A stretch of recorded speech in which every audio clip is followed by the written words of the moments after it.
Hello everyone and welcome to a game called Hyperlight Drifter. My name is BradPhusion and today I'll be showing you guys this game for about 30 minutes or so. Now I will be trying to avoid as much spoilers as I can, despite the fact that I have played the game for about 7 hours or so and I actually really quite like it. So we're going to be starting this as a new game, but before we do that I want to go quickly into the settings and the controls so I can quickly show you guys them as well. Now, these settings are pretty basic. There is only full screen and windowed mode. However, windowed mode can be adapted to whatever size you wish to put it at. So if you drag it around or make it maximized, it will adjust to that. And full screen basically goes to your native resolution, which for me is 1080p. Now, I am currently playing this with a controller, as I feel the controls are a lot more refined and a lot easier to use on a controller, as where using a keyboard and mouse, there are a few issues I have with it, mostly with the mouse side of things, because there is a mechanic in the game that allows you to dash. Now, the dashing on the controller goes in the direction of your movement, which feels really quite nice. So you can still be engaged in combat and such, but you can dodge away quite quickly. However, with the keyboard and mouse, when your mouse is pointed in a certain direction, say at an enemy, and you go to dash whilst running away, you will instead dash towards the enemy because that is where your mouse is. So that is the only real complaint I can think of for the game right now. Everything else is really quite nice. I like the art style, I like the glitchy effects, I like the music, and I like diamonds. And you guys know that from my logo and everything, which is kind of funny because this game has a very similar logo in the sense that it's diamond shaped. But enough of that. I also like the colors. The colors are really nice, but we'll get a little bit more into that when we get in the game. So I'm going to start a new game here so you guys can see the opening, which is really nice. And I want to explain a little bit more about the character when we get into the game as well. So let's go to the new game here. You guys can see that I played for, 6 hours. Sorry, I said 7 before. But let's jump in here. We're going to type in our name. It can be basically whatever. I will just do, I don't know, I'll do video or something like that because I will then know that I did this for a video. So, video. There we go. That is a terrible name, but it's our name nonetheless.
Okay, so that was the intro for Hyperlight Drifter. So welcome to the world. We are a drifter, as the title might have suggested. So I do like that the game does not give you much information at all. Now some people might not like this, and this actually carries through the whole game.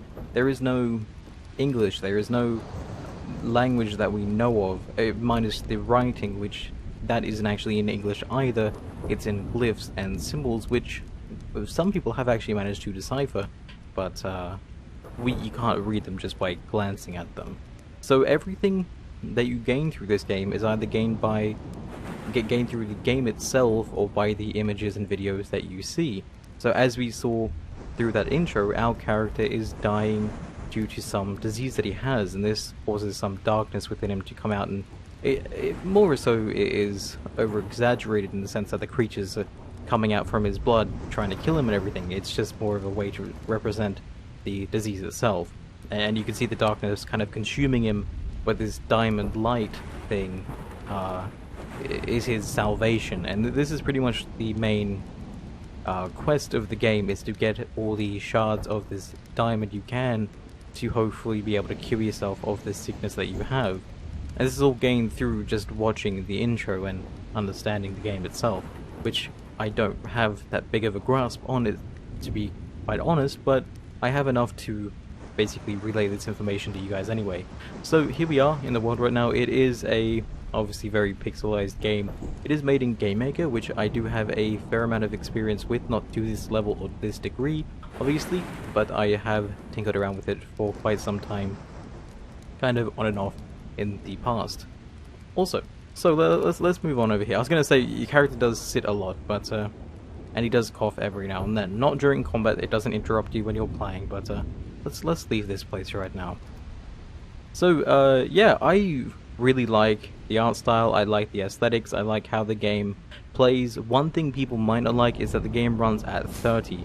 There is no way, at least as far as I know, to get the game to run at 60, but I'm fine with it. You get used to it being at 30. I like to play games at 60 myself personally, or above if I can, but for this game itself, 30 doesn't feel bad at all. But anyway, so what we just picked up then was a health kit.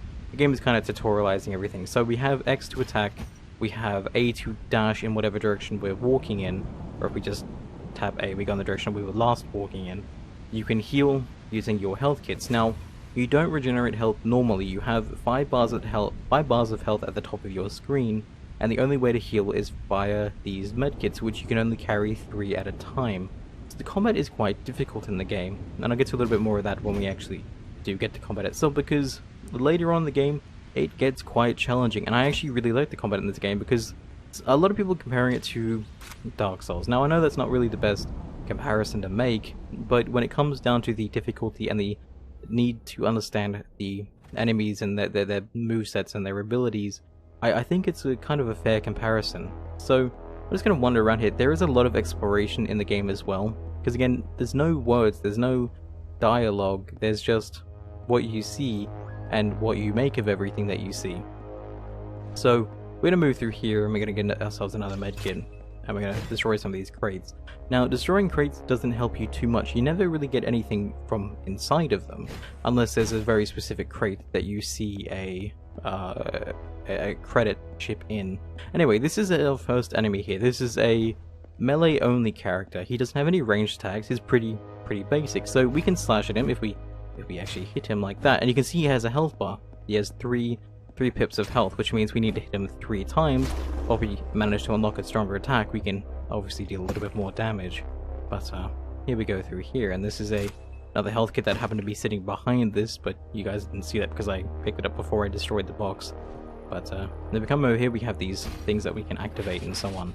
So the game is kind of puzzle heavy as well, not to a extreme degree, but as you can see, we just pinged the HUD so you guys can see all the HUD elements. There's also a map and obviously the pause screen, but you can't see the map right now, maybe until we actually leave. So let's go out through the door here and let's climb up. So yeah, everything's quite nice, and this is where we get our gun. A very Very simple pistol, but as you can see, we can aim like so and fire like that. So what we have to do now is we have to aim and shoot at this, or we can just run around and shoot without pressing the aim, and we again fire in the direction that we're moving in. Pretty basic. Now the way you gain ammo is simply by destroying stuff, as the game has stated. So the more stuff we destroy, the more I think it's 1 in every 4 hits gives us a bullet here. So let's break through and hopefully we can hit this. There we go, nice. And this is a little creature here, which you can also kill to get ammo as well. So, these puzzles are very simple. There's a lot more complexity. It usually comes down to the movement itself, and here we have enemies that shoot as well, so I might do this pretty terribly, but I think I should be okay for the most part. There we go. I didn't even think he was still alive. Nice, okay. So that is the combat here, and we are actually full on health kits because we haven't actually taken any damage yet. So again, it's a really satisfying game to play. The combat is hard, the boss is even harder, but I actually really like it. Now, there is some concern by people and backers of the game, when the game was backed a little while ago, for the current lack of certain content, as there have been a few things that were stated in the Kickstarter that were missed when the game has been released. Either it hasn't been discovered yet, or it just actually isn't in the game itself. Now, I can't confirm or deny, I didn't actually back the game myself. I completely forgot about the game entirely. I saw a trailer for it a few years ago and thought that the game looked really cool, and then I saw that it wasn't being released for a couple of years, and I pretty much completely forgot about it. And out of nowhere, a few days ago, maybe about a week or so ago now, suddenly it was about to come out on Steam in a few days' time, and this actually surprised me. I was actually quite happy to see it on Steam, and so I pretty much bought it the second the chance I had. Sorry, I didn't actually buy the game. It got gifted to me by a friend of mine. I shouldn't have said that. Sorry, I meant when I saw it come out, I was going to buy it pretty much like straight away, but it was gifted instead. This is a nice scene here. It's quite nice parallaxing, I'm not gonna lie. It's a very, very pretty game. Again, the combat is also really quite nice and satisfying. You do upgrade and unlock abilities as you go on. There are different weapons in the game as well, in terms of guns. You always play with a sword and a gun. I'm not going to spoil much by going down with the exact specifications for what weapons there are, but there are quite a few different weapons, and this is more of the darkness and the disease that our character has here. You can see us getting slightly worse and worse.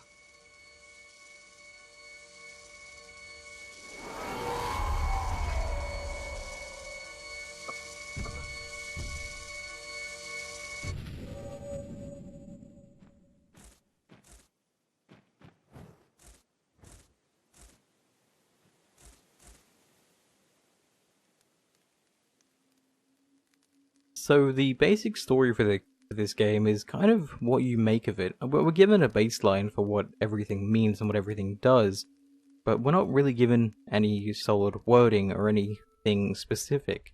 So it's really how we interpret everything. We interpret the events that are happening. I mean, we know the disease is the thing that is killing our character, but we don't necessarily know what the disease is and what it actually entails. And we don't know if getting the diamond thing will cure us, but this is our goal and this is what we have to do and what we think will be a cure for us. So here is this thing which the character left behind. This is a map, and you can find these kind of over the place. But if we look at this now, this is the game world. This is the center town. This is where you can buy your upgrades, kind of like a hub area of sorts. Now you can leave and go to the north up here where it's kind of rather snowy, and there is a few things you have to collect in each area.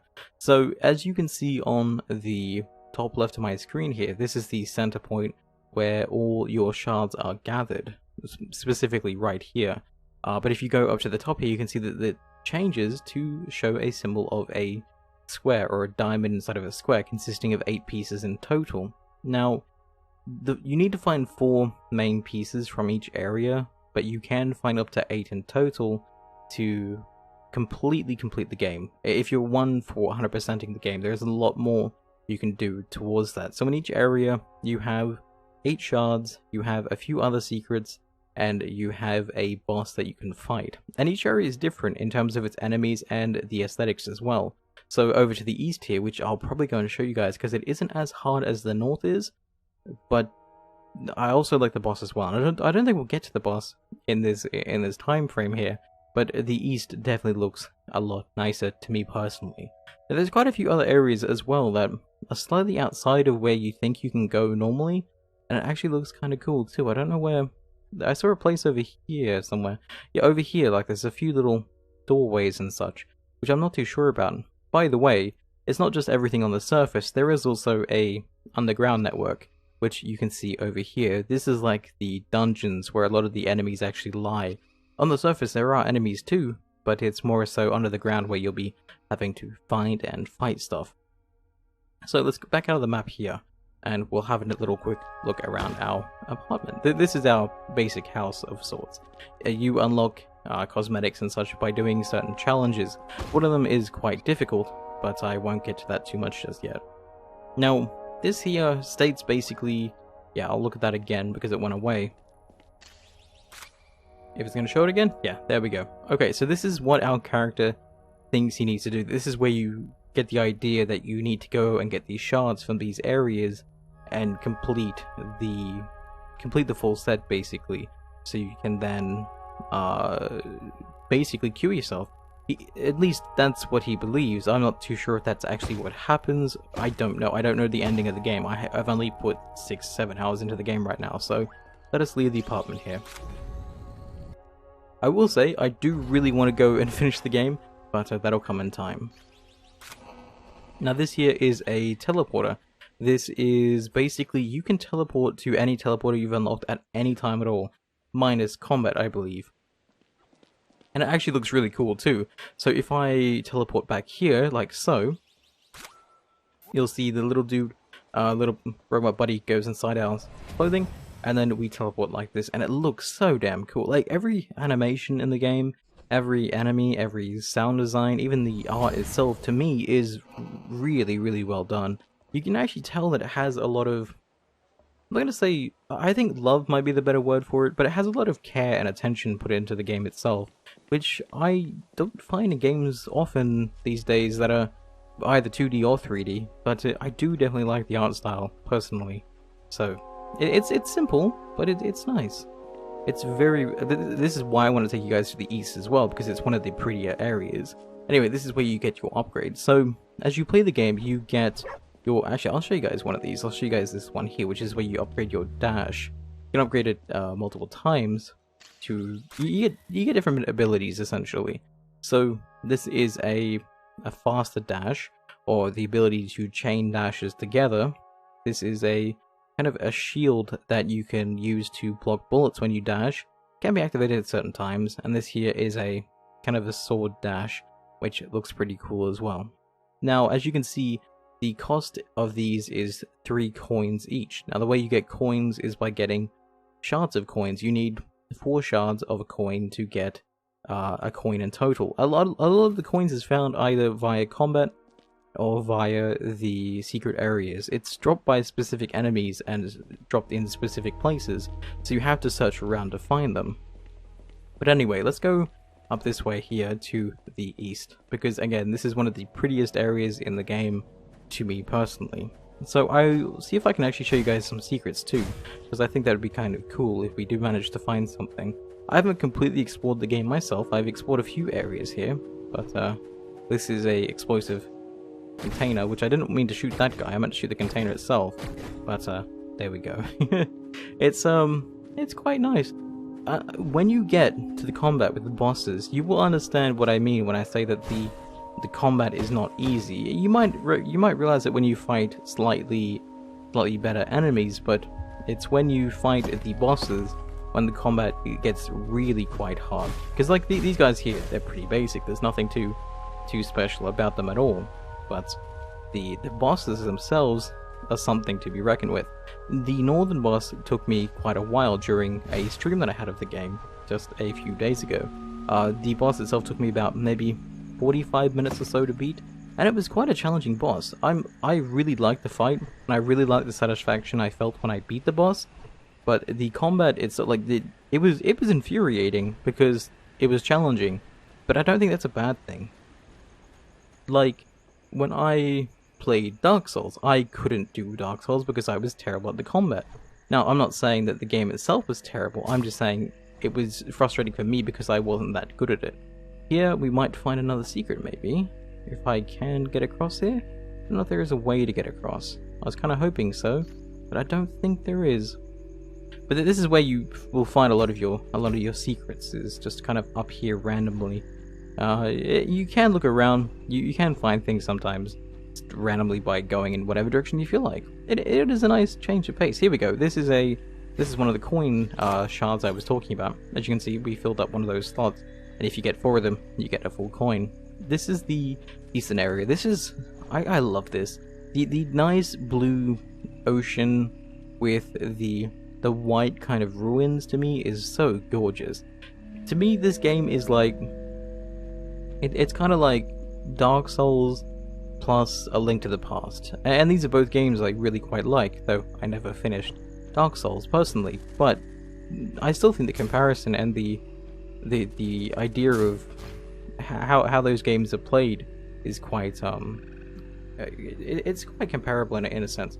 So here is a guy, and as you can see, like the stories and the way that everything is told is not done through words. So here we can see a kind of like a toad-looking frog guy, and if we continue, he'll tell us where this toad-looking frog guy is. Over there. So now we know where the boss is. So if we move on now, I still want to show you guys a secret area if I can actually find one. But I do know where a few are specifically. Now here we encounter a new enemy type. This is a kind of a toad ninja star throwing guy, which I kind of dodged right into his stars here. By the way, I haven't played this for a few days, so if I am completely terrible, understand that I don't have all my abilities too, which is something I got so used to. But anyway, we can heal up at any time because we have all those medkits anyway. These guys are really quite dodgy, which is dodgy in the sense that they dodge a lot, not dodgy in the fact that they are a little weird with how they handle things. But yeah, that was a really bad representation of the combat. I feel so bad now because I was getting really good too at the combat. I was quite competent with how I played the game, but then I obviously put the game down for a few days, and now I've gone back to being completely terrible. But that's fine. I'll improve. Maybe either throughout this video, or when I maybe either do another video on the game or something like that. But this is a switch thing that I'm not too sure about. I can't remember. Oh, it's an elevator switch. I'm sorry, I forgot about that. This is actually an elevator that goes down, and that is a button to recall it. Here we go, down here, a little bit deeper into this underground section, which is quite dark, but it does light up eventually. Even the underground area for this game is quite pretty as well, for this area of the game I should say, but I definitely like this surface a lot more. It's got a really nice and pretty aesthetic to it. There is a lot of secrets also hidden in walls too, which is oh, there we go, got a little sick again. If I can, I don't know any in this area specifically, but I do know that a lot of the times you can find areas that you can just walk into, which is kind of cool. But anyway, down here is going to be one of our first shards that we can find. It's a little gruesome around the area here, but here's the shard nonetheless. Cool. There you go. So yeah, now we have one of the pieces. And this is the basic premise of the game, is going around exploring and finding all the pieces you need. And this is showing us exactly what happens when we get them. As you can see, there's a little teeny dot there that is lit up. But let's get rid of all these here. It's a little messy. Don't think there's anything down here to jump to. I don't think there's anything over here either. But I will look around anyway, because that is the point of this game, is exploration. So yeah, because I grew up liking A Link to the Past. I thought that was one of my favorite games starting when I first got into gaming. I preferred that over like Mario and everything like that, but maybe that's just me. I like the adventure, and I like the puzzles and everything that it had. To me that was really quite nice. But I don't think there's anything over this way. I mean, there maybe, and I just might be silly, but I don't think so. Let's go down. Or up, I guess, whichever this way takes us. But yeah, up here. There we go. I believe there might be something over this way as well. Let's just go over here and have a little look. Ah, yes. Another coin. Lovely. So you guys can tell, you guys can hear the music. It's very subtle, it's very nice. It's done by a person called Disaster Piece. If I got that wrong, I apologize. It's just how I think I remember it. Which I believe he did a soundtrack for another game that I can't quite think of right now. It's skipping my mind completely, but I do very much like the music. You can actually get the music for this game for $5, the whole soundtrack for $5, and that surprised me. I've seen, like, I like soundtracks for games and I occasionally don't like to pick them up. And sometimes they're like $20 usually, but to see this for $5, maybe it was just the specific song that I was looking at. I haven't yet bought it, but I'm pretty sure it was by album for $5, and that to me was really quite cool, because I really like the music for this game. It's very subtle at first, but then it gets quite nice. But anyway, that teleporter pad also heals you too, so let's go along here and just see what's over here. Oh crap. If you fall in water, you do get hurt, which is not a good thing. I was thinking maybe there was something up here, but I don't think so. So that was kind of there for nothing, really. Oh, maybe as a way to, jump down and go across. And we can't go up here either. So let's go back down here, and I think we can go up as well. Yeah, we'll go up. This leads us into here. This is a church or of some kind anyway, and he's the guy that you can talk to, and you can see he's playing with his a buddy of his, or no, sorry, not playing. He's running away with buddies of his from the toad-like guys, and they get caught, trapped, and the others skinned and died, whilst this one has to escape. And that is his story, all told through images. So, again, it comes down a lot to the way you interpret everything. This guy here doesn't say anything for whatever reason. You can try and talk with him, but some just kind of mumbles, and some show you images. But I like the way it tells the story.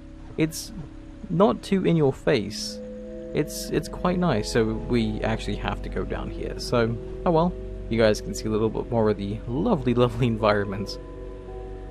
So I've talked a lot of praise about the game, because I very much like it. And again, there's not really too many complaints I have about the game outside of the frame rate and outside of the weird control issues that I have. Like with the controller, the right stick is not used at all, when it could be used for the gun. Like you point up and you shoot up, or you could use it to aim your gun at any time you want, instead of having to hold down the left trigger like you do here. It just feels like it might be a little bit more convenient, that's all, because it's easy to aim with a keyboard and mouse than it is to aim with a controller. But the issue with the mouse, obviously, is the movement's a little bit odd. But is there anything else up here? I don't think so. There's a ton of secrets in the game, which I have not even come close to discovering all of them. But is there something over here? Looks like I just had that feeling that there may have been something over here. You can get quite far into these trees, but I don't think so. Let's move on now. Cool. Nice. And now we go down into our first kind of, no, well maybe not. I guess our first dungeon area with actual enemies in it. Here we are. So yeah, despite the 30 FPS thing, you do kind of get used to how it plays. It's those enemies explode, by the way. Those ones that are kind of plant-like that are chasing around the place. But if we can just avoid them and hit them like that, there we go. They will plop in their own time. You can also get them to fall into water and they will die, which is strange considering they're plants, and plants like water for the most part anyway. Maybe not these explosive ones specifically. Now here we get introduced to a slightly bigger enemy. not that big of a deal usually, but he does deal 2 damage, I believe, per hit, which I wasn't really doing too well myself in that regard. I kind of lost focus for a moment there whilst bragging about how hard he wasn't. That's yeah, didn't really pay much attention to that. But I will say that the fact that it doesn't sorry, what I was going to say was the fact that the cutscene doesn't show every single time is really quite nice. It's quite satisfying. Also, when you do die, there was a bit of a bug there. It's actually been fixed now. It's not really a bug. but the game did kind of... Oh wow, okay. The spawn. I thought I'd hit you, there we go.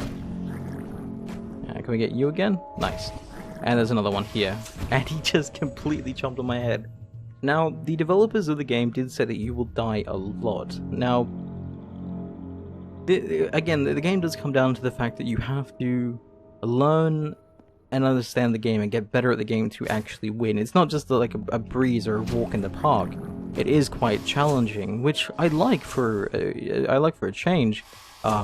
It's definitely got a nice feel to it for the challenge it has.